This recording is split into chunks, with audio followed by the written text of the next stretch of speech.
Hello दोस्तों, स्वागत है आप सभी का मेरे चैनल पर।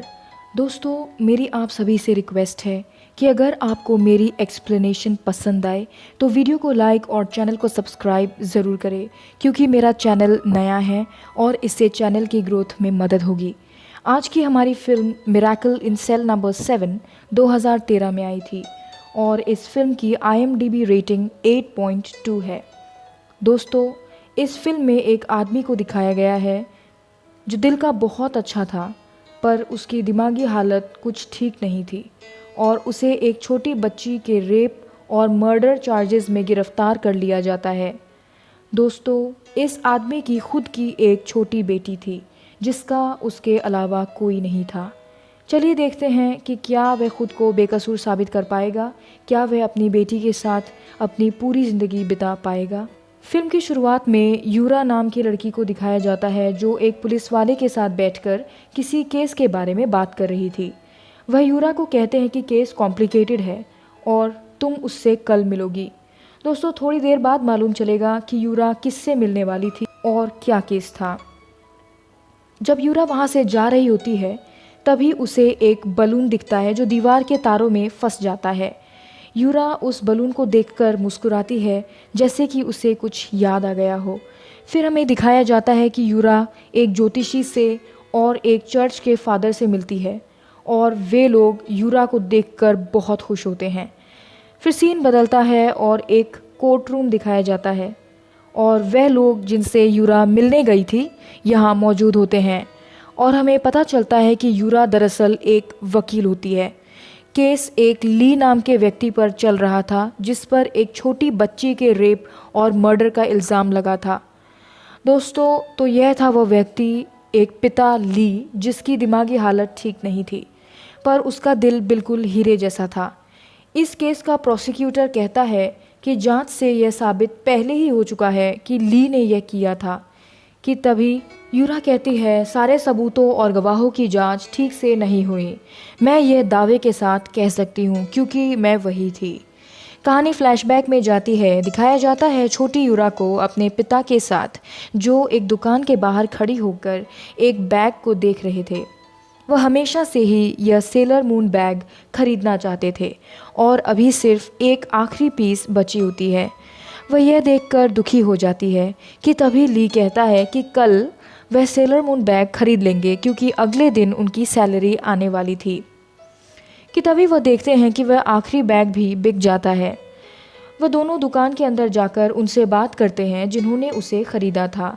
ली उनकी बेटी को छूकर उसे समझाने की कोशिश करता है कि वह इसे कल खरीदने वाले हैं कि तभी उस लड़की के पिता ली पर हाथ उठाते हैं और उसे मारने लग जाते हैं।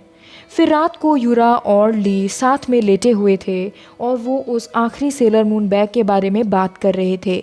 यूरा कहती है कि वह तो बिक गया, पर ली उसे वादा करते हैं कि वह उसे सेलर मून बैग ज़रूर ला कर देंगे। अगले दिन ली काम पर जा रहा होता है तभी यूरा उसे पानी का बोतल देकर कहती है कि टैप का पानी मत पीना और खाना खा लेना। दोस्तों, हम देखते हैं कि इतनी छोटी बच्ची अपने पिता का कितना ख्याल रखती है। उन दोनों में इतना प्यार था कि वह एक पल के लिए भी एक दूसरे से दूर नहीं रह सकते थे। फिर हमें दिखाया जाता है कि ली को सैलरी मिलती है और उसे वही लड़की मिलती है जिसने सेलर मून बैग का वह आखिरी पीस खरीदा था। वह ली से पूछती है कि क्या तुमने वह बैग खरीदा? तब वह कहता है कि वह आखिरी पीस था जिसे तुमने खरीदा। तभी वह छोटी लड़की कहती है कि मैं एक और दुकान जानती हूँ जहाँ सेलर मून बैग मिल रहा है और वह ली के साथ उस दुकान पर जाने लगती है। फिर सीन बदलता है और एक औरत ली को उस लड़की का पैंट उतारता देख लेती है। वह ली को उसका रेप कर रहा समझकर पुलिस को फ़ोन कर देती है। दूसरी ओर यूरा अपने पिता का इंतज़ार कर रही थी पर ली को पुलिस पकड़कर ले जाती है। वह आता भी तो कैसे? वह पुलिस को बार बार बोल रहा था कि यूरा मेरा वेट कर रही है, मुझे जाने दो। दूसरी ओर यूरा अपने पिता का इंतज़ार कर रही होती है। फिर न्यूज़ पर यह आता है कि कमिश्नर की बेटी का किसी ने रेप और मर्डर कर दिया है। जी हाँ दोस्तों, वह लड़की कमिश्नर की बेटी थी। फिर ली को स्पॉट इंस्पेक्शन के लिए लाया जाता है और उसे उस दिन हुए घटना को दोहराने के लिए कहा जाता है। और हमें पता चलता है कि ली उस लड़की को सीपीआर दे रहा था, यानी उसे बेहोश समझकर उसे होश में लाने की कोशिश कर रहा था। वह उस लड़की को माउथ टू माउथ ब्रेथ दे रहा था और उसने उसकी पैंट को उतारा था जिससे कि सर्कुलेशन अच्छे से हो पाए। पर लोग इस बात को नहीं समझ पा रहे थे और ना ली उन्हें समझा पा रहा था। वह उस जगह पर यूरा को देखता है और उससे मिलने की कोशिश करता है, पर पुलिस उसे पकड़कर जेल ले जाती है। पर वह चीख चीख कर यूरा को घर में ही रहने को कहता है और बोलता है कि मैं जल्दी आऊँगा। उसे जेल में ट्रांसफ़र किया जाता है जहां वह एक टेलीफोन देखता है। वह फ़ोन उठाकर यूरा को कॉल करना चाहता था, पर पुलिस उसे फ़ोन करने नहीं देती और वहां का चीफ, जिसे हमने पहले सीन में यूरा के साथ देखा था, उसे बहुत मारता है क्योंकि उसे लगता है कि ली ने एक संगीन अपराध किया है। उसे उसके सेल में भेज दिया जाता है। उस सेल में पहले से ही 5 कैदी मौजूद थे। दोस्तों, ये वही लोग थे जिनसे यूरा मिलने गई थी फिल्म की शुरुआत में। उनका नाम था किम, पार्क, जो, ली, अंकल हून और उनका लीडर ली था। जब वह उसके बारे में पूछते हैं तब ली अपनी पूरी हिस्ट्री उनको बता देता है। वह सब ली से पूछते हैं कि तुमने क्या जुर्म किया है। जवाब न मिलने पर वह उसकी फ़ाइल देखते हैं जिसमें लिखा होता है कि उसने एक छोटी बच्ची का रेप और मर्डर किया था। इससे सब उससे नफ़रत करने लगते हैं और उसे बहुत मारते हैं। फिर दिखाया जाता है कि यूरा को चाइल्ड केयर भेज दिया जाता है। जेल में दिखाया जाता है कि ली यूरा को ही याद करता रहता था। वह देखता है कि जेल के कुछ कैदी ली को मारने का प्लान बनाते हैं, पर ली उनके बीच आ जाता है और उसे चोट लग जाती है। ली उससे कहता है कि तुमने मेरी जान बचाई, बदले में तुम जो चाहो मांगो। ली कहता है मुझे यूरा से मिलना है। अगले सीन में दिखाया जाता है कि जेल में एक फंक्शन होता है जहां यूरा भी डांस करने आती है। पार्क यूरा को वहां से उठाकर एक कार्टन में डालकर ली के पास ले जाता है। यूरा अपने पिता को देखकर उसके गले लग जाती है और कहती है कि तुम बिना बताए कहाँ चले गए थे। मैं तुम्हारा इंतज़ार कर रही थी पर तुम नहीं आए। ली उससे माफ़ी मांगता है। उनमें से एक डर जाता है और पुलिस को बुलाने लगता है। यूरा कहती है कि मैं छुपन छुपाई में अच्छी हूँ। दरअसल यूरा वहीं रहना चाहती थी, अपने पिता के पास, इसलिए वह ऐसा कहती है। वह पुलिस वाले को यूरा के बारे में बताने वाला होता ही है कि तभी यूरा छिप जाती है। उसका मासूम सा चेहरा देख वह कुछ नहीं बता पाता। यूरा अपने पिता से पूछती है कि तुम यहाँ क्यों हो? मैं जानती हूँ कि तुम बुरे नहीं हो। तभी अंकल हून कहते हैं कि यह एक स्कूल है और तुम्हारे पिता यहाँ से जल्दी निकल जाएंगे। तभी यूरा के पिता कहते हैं कि यह स्कूल नहीं है, यह एक जेल है, ये सब बुरे हैं। तभी पार्क को कोई बताता है कि स्कूल केयर से आए बच्चे जा रहे हैं। सब यूरा को ले जाने वाले होते हैं पर वह जाने से मना कर देती है क्योंकि वह अपने पिता के साथ और वक्त बिताना चाहती थी। पर ली और उसके पिता के समझाने पर वह मानती है। वह ली से वादा लेती है कि वह उसे उसके पिता से दोबारा मिलवाने लाएगा।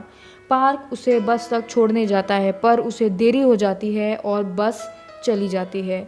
किम को पता चलता है 2 दिन बाद एक इवेंट होने वाला है जिसमें स्कूल केयर से बच्चे आने वाले हैं और वो प्लान बनाते हैं कि वो यूरा को उन्हीं के साथ वापस भेज देंगे।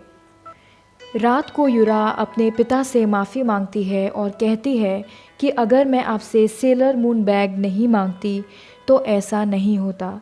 तभी उसके पिता कहते हैं कि मैं तुम्हें सेलर मून बैग ज़रूर ला कर दूंगा। अगले दिन ली और किम यूरा को स्टेज तक लेकर जाते हैं पर वह देखते हैं कि उस दिन लोग स्कूल केयर से नहीं बल्कि एक रिलीजियस टीम से आए थे। चीफ को कुछ फ़ोटोज़ मिलते हैं जिन्हें देखने पर उन्हें पता चलता है कि पहले स्टेज पर 3 बच्चे थे और आखिर में सिर्फ 2 बच्चे थे। उन्हें पता चलता है कि एक बच्ची स्टेज से गायब की गई थी। चीफ पूरे पुलिस स्टेशन की तलाशी लेते हैं और उन्हें यूरा मिल जाती है। पर वह इस बात को फैलने से रोकना चाहते थे क्योंकि इससे उनकी रेपुटेशन पर सवाल उठ सकते थे। इसलिए वह चुपचाप यूरा को चाइल्ड केयर छोड़ आने की बात कहते हैं कि तभी चीफ को ली कहता है कि अभी नहीं, बाद में, अभी बारिश हो रही है और यूरा के पास छाता नहीं है, उसे सर्दी लग जाएगी। और यह बात सुनकर चीफ ली को बहुत मारता है और उसे ऐसे जेल में डाल देते हैं जहां वह अकेला रहेगा। और हमें ली को रस्सियों से बंधा हुआ एक सेल में दिखाया जाता है। दूसरी तरफ यूरा भी अपने पिता को याद करती है और उसकी याद में रोने लगती है। तभी एक कैदी जेल में आग लगा देता है। सभी कैदियों को उनके सेल्स से निकाल दिया जाता है। एक पुलिस वाला ली की भी रस्सियाँ खोल देता है। तभी चीफ आग में फंस जाते हैं। ली उनकी मदद के लिए पुकारता है पर सब अपनी जान बचाने के लिए भागते हैं। फिर आखिर में वह ही अंदर चीफ को बचाने के लिए आग में कूद जाता है। अगले सीन में चीफ की आंख हॉस्पिटल में खुलती है। वह हॉस्पिटल में होते हैं और बिल्कुल ठीक होते हैं। तभी डॉक्टर उन्हें बताते हैं कि ली ने उनकी जान बचाई थी पर उसकी हालत बहुत नाजुक थी। फिर यूरा अपने टीचर से होम काउंसलिंग के लिए आने को कहती है और उसके पिता से बात करने के लिए कहती है। फिर यूरा और उसके टीचर ली से जेल में मिलने आते हैं। दरअसल यूरा को अपने पिता से मिलने का सिर्फ एक बहाना चाहिए था। वह अपने पिता से मिलकर बहुत खुश थी और ली भी यूरा को देखकर बहुत खुश होता है। तभी उसका मिलने का समय ख़त्म हो जाता है और पुलिस वाला उसे बात करने नहीं देता, पर वह अपनी बेटी से और बात करना चाहता था और वह पुलिस वाला उसे ज़बरदस्ती वहाँ से ले जाता है। दोस्तों, यह सब होते हुए चीफ देख लेते हैं और अब हमें यह पता चलता है कि चीफ ने भी अपना बेटा खोया था। अगले दिन चीफ को हॉस्पिटल में दिखाया जाता है क्योंकि यूरा बहुत बीमार थी। उसने खाना पीना छोड़ दिया था। स्कूल केयर से एक लड़की चीफ से कहती है कि अब आगे स्कूल केयर वाले यूरा की जिम्मेदारी नहीं ले सकते। चीफ को देखकर यूरा उसे पहचान जाती है और उनसे कहती है कि क्या आप मुझे अरेस्ट कर सकते हो प्लीज़। अगले सीन में चीफ कहते हैं कि अब से वह यूरा की देखभाल करेंगे। अगले दिन उनके सेल में एक बॉक्स डिलीवर किया जाता है और उस बॉक्स को देखकर ली कहने लगता है कि इसमें यूरा है। तभी उनमें से एक बोलता है कि तुम चुप रहो, कोई भी बॉक्स दिखे तुम यूरा यूरा करने लगते हो। पर दोस्तों, उस बॉक्स में सच में यूरा होती है। बाप बेटी एक दूसरे के गले लगकर रोने लगते हैं। ली चीफ को धन्यवाद कहता है क्योंकि उन्होंने उसे उसकी बेटी यूरा से मिलवाया था। चीफ कहते हैं कि यह उन्होंने उसके लिए नहीं बल्कि यूरा के लिए किया था। वे पूछते हैं कि तुमने उस लड़की को क्यों मारा। सीन बदलता है और दिखाया जाता है कि यूरा ली को एक किताब पढ़ने के लिए कह रही थी पर उसे पढ़ना ही नहीं आता था। सब उसका मजाक उड़ाते हैं यह कहकर कि 2013 में भी कोई अनपढ़ है, हमें नहीं पता। अगले सीन में चीफ डिटेक्टिव पार्क से मिलते हैं जिसने ली का केस लिया था और चीफ को पता चलता है कि उस डिटेक्टिव ने दरअसल खुद कुछ नहीं किया था। फिर दिखाया जाता है कि चीफ यूरा को स्कूल से लाने जाते हैं और दूसरी तरफ सब ली को पढ़ना सिखा रहे होते हैं। फिर दिखाया जाता है कि उन्हीं में से एक, जिसका नाम किम था, उसकी पत्नी प्रेग्नेंट थी, इसलिए वह उससे लंबे समय से मिलने नहीं आई थी। इस वजह से किम दुखी था। तभी यूरा अपने बैग से एक फ़ोन निकालकर उसे देती है जिससे वह अपनी पत्नी से बात कर सके। दोस्तों, दरअसल यह फ़ोन यूरा ने अपने एक दोस्त से कुछ दिनों के लिए लिया था जिससे कि किम अपनी पत्नी से बात कर सके। और किम को पता चलता है कि उसकी अभी एक बेटी हुई है और वह उसका नाम भी रखता है। वह बहुत खुश होता है। अगले सीन में एक पुलिस वाला ली को बताता है कि उसकी केस में फिर से सुनवाई है। हाँ दोस्तों, चीफ ने ली का केस फिर से रीओपन करवाया था। वह उसे तैयारी करने को कहता है और अब हमें दिखाया जाता है कि उस दिन दरअसल क्या हुआ था। दिखाया जाता है कि रास्ता बहुत स्लिपरी था, फिसलाऊ था, जिससे ली फिसल कर गिर जाता है। वह उठकर आगे बढ़कर देखता है कि वह लड़की ज़मीन पर गिरी हुई थी और एक पत्थर उसके पास पड़ा था जो उस लड़की के सर पर गिरा था। दोस्तों, यह बात ली अपने दोस्तों को कह रहा होता है। अब वो लोग मिलकर यह पता लगाने की कोशिश करते हैं कि वह लड़की कैसे गिरकर मरी होगी। तभी ली उन्हें बताता है कि वह दिन 27 फरवरी था। उनमें से एक यह सुनकर कहता है कि उस दिन टेम्परेचर बहुत कम था, जिससे पाइप्स फ्रीज हो गए थे, जम गए थे, और अब उन्हें पता चलता है कि वह लड़की ज़रूर रास्ते में बर्फ़ की वजह से फिसलकर गिरी होगी। और वह उन्हें बताता है कि उसने उस लड़की की पैंट सिर्फ इसलिए उतारी थी ताकि खून का बहाव सही तरीके से हो सके। दरअसल ली जहां काम करता था वहां उसे सीपीआर देना सिखाया गया था। सीपीआर दरअसल बेहोश लोगों को होश में लाने के लिए दिया जाता है और ली वही कर रहा था। अब उसके सारे दोस्त उसकी मदद करने में लग जाते हैं और उसे लिख कर देते हैं कि उसे कोर्ट में क्या बोलना है। जी जान से ली उसे रटने में लग जाता है और वह सारी चीज़ें रट लेता है। ट्रायल के दिन आता है और कोर्ट ले जाते वक्त चीफ ली को हिम्मत देते हैं क्योंकि ली बहुत डरा हुआ होता है। वह कहते हैं कि ली, तुम्हें यह अपनी बेटी यूरा के लिए करना है। कमिश्नर, जिसकी बेटी के मर्डर के इल्ज़ाम में ली को सज़ा हुई थी, उसे देखता है। उस वक्त ली अपने उत्तर याद कर रहा था। वह ली को धमकाता है कि तुमने अगर अपना जुर्म स्वीकार नहीं किया तो तुम्हारी बेटी के साथ वही होगा जो तुमने मेरी बेटी के साथ किया था। दोस्तों, ली बहुत डर जाता है क्योंकि यूरा ही उसकी सब कुछ थी, वह उसकी जान थी। उसे कुछ हो न जाए इसलिए वह कोर्ट में यह बयान देता है कि उसी ने कमिश्नर की बेटी का रेप और मर्डर किया। दोस्तों, एक डरा सहमा पिता और करता भी तो क्या, उसका लॉयर भी कुछ नहीं करता क्योंकि वह भी कमिश्नर से मिला हुआ था और अब ली को मौत की सज़ा सुना दी जाती है। जेल में यूरा अपने पिता से मिलने आती है और कहती है कि वह चीफ के घर पर पियानो बजाना सीख रही है और वह अपने पिता के लिए बाद में पियानो ज़रूर बजाएगी। ली अपनी बेटी को नहीं बताता कि वह जल्द मरने वाला है। चीफ को उनके सीनियर बताते हैं कि ली की फांसी की डेट फिक्स हो गई है। अब सारे कैदी मिलकर ली और यूरा के लिए एक सरप्राइज प्लान करते हैं। दरअसल वह सब मिलकर उनके लिए एक हॉट एयर बलून बनाते हैं और ली और यूरा उस दिन एक सनसेट का व्यू एंजॉय करते हैं। यह दरअसल उनकी ज़िंदगी का सबसे खूबसूरत पल था। अगले सीन में दिखाया जाता है कि आज यूरा का बर्थडे है और वह केक काटती है और ली उसे सेलर मून बैग गिफ्ट में देता है। दोस्तों, आज एक पिता ने अपनी बेटी से किया वादा पूरा किया था।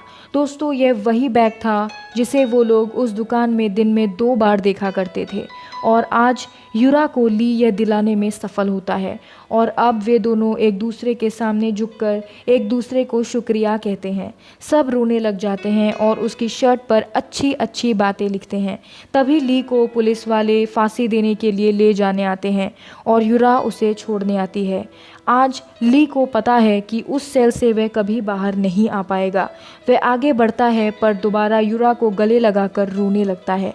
वह कहता है कि हेल्प मी, मेरी मदद करो, पर अब बहुत देर हो गई थी। अब उसकी मदद कोई नहीं कर सकता था। अपने पिता की हालत देखकर यूरा उसे कहती है कि मैं आपसे दोबारा मिलने आऊँगी, आप मत रो। ली फूट फूट कर रोने लगता है। अब हमें प्रेजेंट टाइम में दिखाते हैं कि यूरा कोर्ट के सामने कहती है कि ली उसके पिता थे और वह कोर्ट में यह साबित कर देती है कि उस लड़की की मौत की वजह ली नहीं था। वह कहती है कि पहले समय के डिटेक्टिव्स ने विटनेस के बयान को ही ली के बयान के तौर पर पेश किया था। और दोस्तों, अंत में यह दिखाया जाता है कि ली अब नहीं रहा और वह सीन दिखाया जाता है जहां यूरा एक बलून को देख रही थी। दरअसल वह अपने पिता को याद कर रही होती है और उस सनसेट के व्यू को याद कर रही होती है जब वह हॉट एयर बलून में थे और फिल्म यही ख़त्म हो जाती है। दोस्तों, यह थी हमारी आज की film miracle in cell number 7, जो एक बहुत दिल को छू जाने वाली फ़िल्म है। अगर आपको वीडियो पसंद आए तो वीडियो को लाइक और चैनल को सब्सक्राइब करके हमें सपोर्ट करें।